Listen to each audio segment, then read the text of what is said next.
So this is your downward dog. The goal of the exercise is to improve your shoulder blade movement. As you do this, you should feel your shoulder blade wrap around to the front of your chest, okay? So before we get into this, we're gonna go through 4 progressions. And what we need to always think about is the pressure in our hands. So when we do this, as we push ourselves away from the ground, we want our contact points to be our thumb and our index finger knuckle. Our hand should be flat the entire time, pushing pressure through the inside of our hand. So let's get into it. Our setup position is super important. We're gonna be in this, what we call all fours or quadruped position. So I have a straight line between my knee and my hip and my wrist and my shoulder. From here, I'm gonna push my hands through the ground to create a separation of my shoulder blades. And then I'm gonna rock my butt back to my heels by pushing my hands on the inside to the ground. So as I come back, my shoulder blades should be wrapping up and forward. Come back up, push through the hands, separate the shoulder blades. As I rock back, my shoulder blades should be wrapping forward. One more time. Good. So now, for the harder part, we're going to lift our knees off the ground so they're a credit card sized distance away. So I'm in this position, my good setup, knees underneath hips, wrist underneath shoulder. From here, I'm going to push myself away, create that separation of the shoulder blades, drive through my toes to lift my knees a credit card sized distance. I'm going to push through the insides of my hands.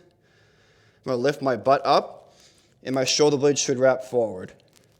Come back down to my home position, push myself away, butt up, and I come back down.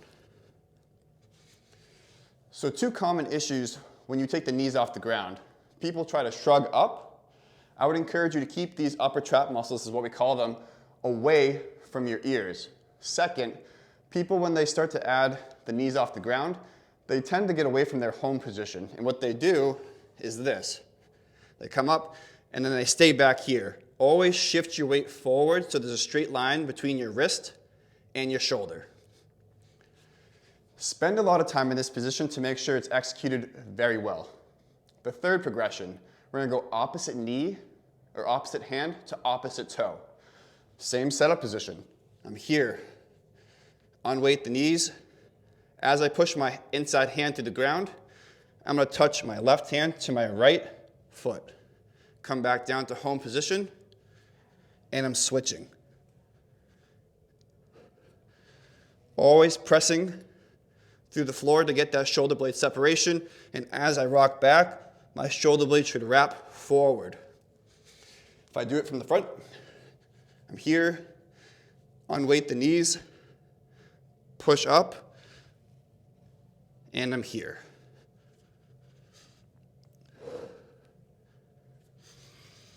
Get those shoulders away from your ears.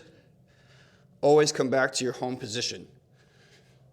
Last but not least, we're gonna go single arm. So what that looks like here, same setup as before. All fours, unweight the knees, opposite hand's gonna go on your rib cage. You're gonna press and drive through. Always coming back to your home position. Press and drive through. A forward look at this. Sorry, I'm out of breath. Unweight the knees, drive the hands inside. Opposite comes to the opposite wrist, rib, pushing through. This one, extremely challenging.